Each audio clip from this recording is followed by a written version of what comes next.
বন্ধুরা, আজকে আবারও ছাদ বাগানের করলা তুলতে চলে এসেছি। তো যে গাছটা আপনাদের প্রথম দেখিয়েছিলাম আগের একটি ভিডিওতে, যেখানে করলাগুলো অনেক ছোট ছিল, আর সেই গাছটাতেও কিন্তু করলাগুলো অনেক বেড়ে গেছে।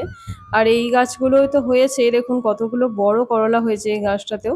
ছোট ছোট গাছ হলেও কি হবে, করলাগুলো কিন্তু ভালো পরিমাণেই ধরেছে। আর সঙ্গে তুলছি এখানে আমার ছাদ বাগানেরই দুটো বেগুন, যে বেগুনটা আপনাদের বলেছিলাম যে ছোট্ট একটা বেগুন ধরেছে।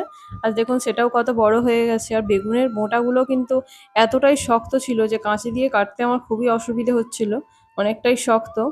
আর তো ছাদ বাগান থেকে আজ ঠিক এতগুলো উচ্ছে বা করলা আর এই দুটো বেগুন তুললাম। তো দেখুন এখানে একটা করলা কিন্তু একদম পেকে গেছে, তো এটা থেকে কিন্তু দানাও করা যাবে। আর এত গরমের মধ্যে আমার হাসির কারণ হলো এই যে এই সুন্দরী দেখা পাওয়া গেল প্রায় 2 বছর পরে। এই কাঠচাঁপা গাছটা আমি এনেছিলাম 2 বছর আগে, সাদা বলে এনেছিলাম, কিন্তু এর কুঁড়ির রং দেখে মনে হচ্ছে আপাতত লালই হবে। কিন্তু তবু যাই হোক 2 বছর পরও দেখা মিলেছে। তো আজকে ছাদ বাগান থেকে এটুকুই সংগ্রহ করলাম। তো দেখা হচ্ছে নেক্সট ভিডিওতে।